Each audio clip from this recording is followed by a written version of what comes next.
Good morning. I'm Chris Selensky, and I'm the grant specialist with the Wisconsin Department of Public Instruction CTE team. Welcome back to school, everyone. I trust you're energized and ready to hit the ground running. Before we get started with today's presentation, please mute your speakers at this time. Thank you for joining us for this installment of the Strengthening CTE Putting the Pieces Together series. The Strengthening CTE for the 21st Century Act, or Perkins V, requires districts and consortia that seek Perkins funding to complete a comprehensive local needs assessment, which we refer to as the CLNA, the results of which must be included in the Perkins grant application and will drive your program decisions. The webcast series addresses various requirements of the CLNA and provides technical assistance to get you going in the right direction.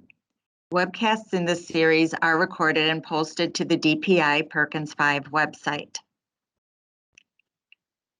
There are 6 focus areas of the needs assessment. Because each of the 6 areas is key to the needs assessment, the Wisconsin Guide to Conducting a Comprehensive Local Needs Assessment, referred to as the CLNA Guide, found on the Perkins V website, dedicates one section to each.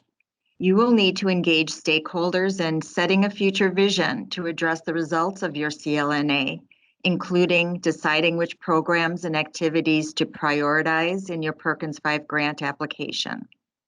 We covered size, scope, and quality, as well as program evaluation during our last webcast.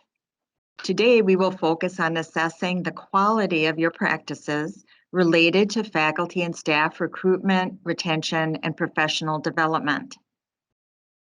Today's presenter is Sarah Baird, the CTE Team Assistant Director here at DPI. Over to you, Sarah.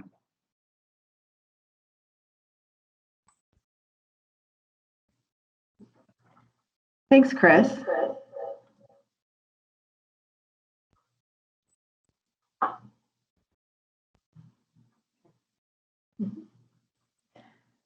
As Chris mentioned, and good morning, everyone. As Chris mentioned, our focus is on recruitment, retention, and professional development of staff. The legal requirement applies to all faculty and staff where eligible recipients must describe progress being made to improve recruitment, retention, and training. The overall intent is to assess and develop plans to improve your faculty and staff, evaluate state and local district policies, and focus on professional development experiences that are sustainable, relevant, and quality. The first step is to ground your evaluation in both state and local district hiring policies. Wisconsin offers multiple pathways to meet the requirements to become a licensed teacher, pupil services professional, or administrator. For example, there are pathways for recent high school graduates, working adults seeking a career change, out-of-state applicants relocating to Wisconsin, or Wisconsin educators seeking additional licensure.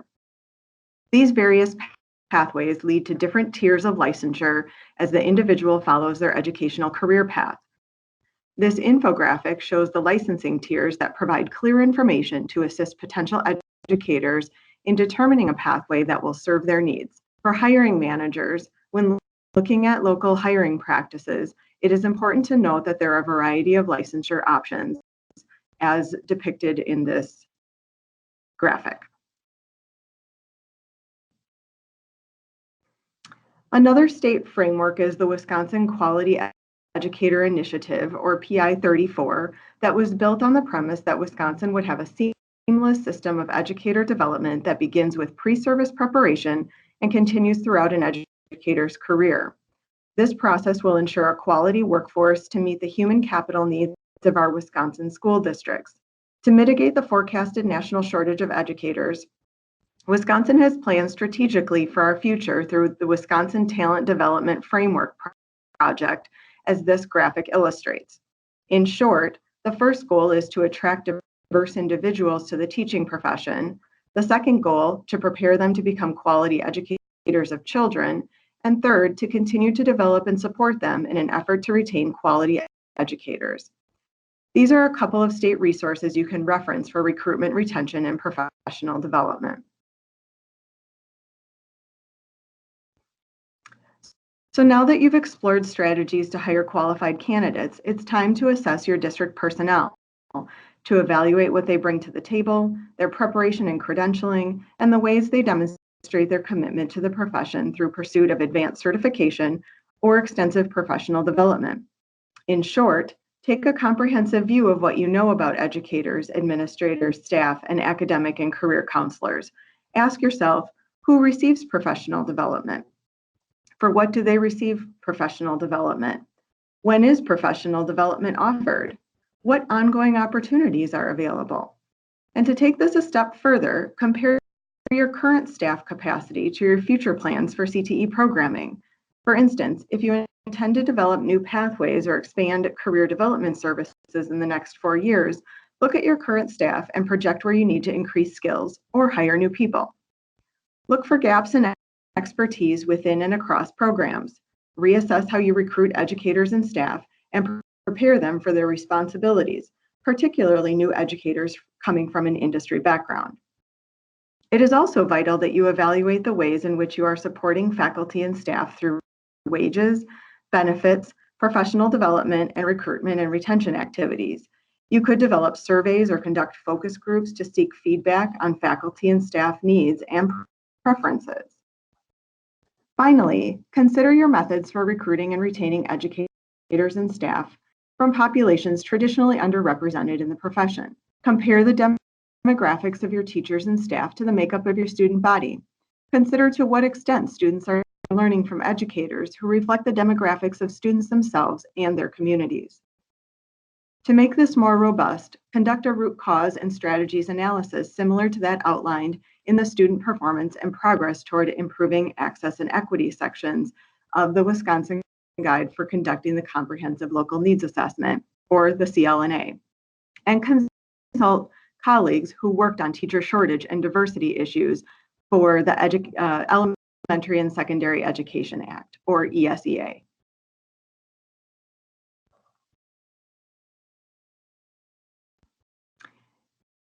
In addition to what we talked about earlier in this presentation, there are some additional items you might want to review.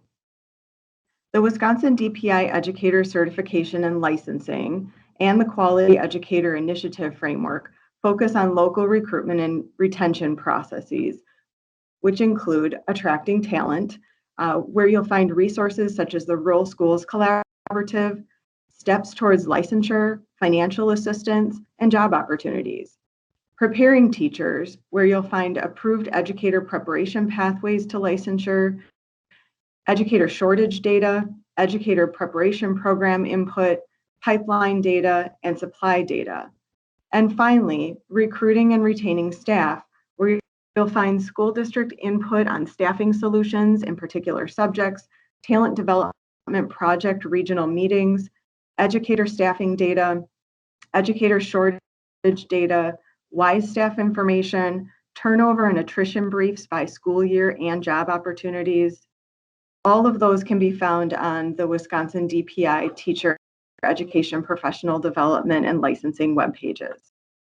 In regards to local professional development, mentoring, and externship opportunities, think about how educator effectiveness is implemented within your district in order to meet the goal of supporting guided, individualized, self-determined professional growth and development of educators.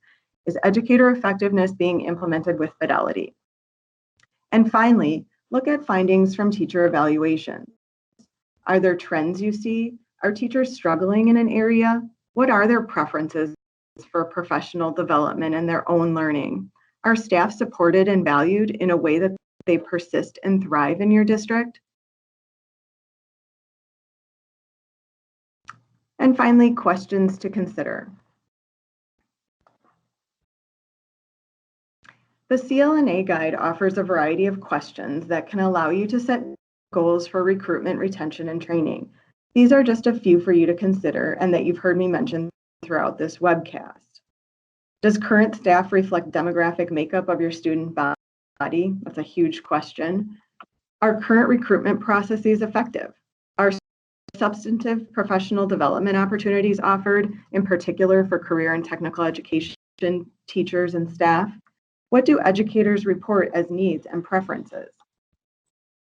And in what subjects do we need to develop or recruit more educators?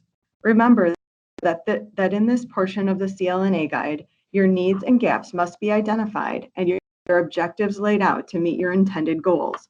Perkins funds can be used on professional development based on federal definitions, areas such as diversity, special populations, creating career pathways, and non-traditional occupations, to name a few.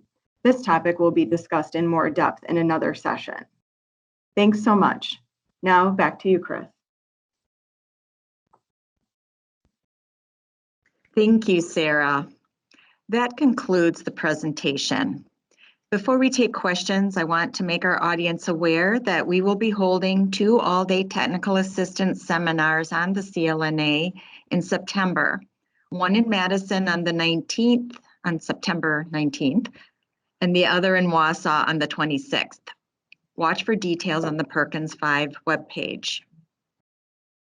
Now let's open it up for questions. Please submit any questions you may have by using the chat feature. Okay, well, thank you for joining today's webinar. Should you have any further questions regarding recruitment, retention, and professional development, you can reach Sarah using the contact information on this screen.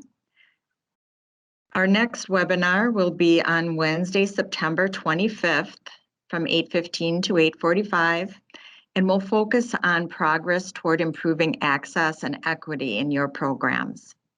Have a great day, everyone.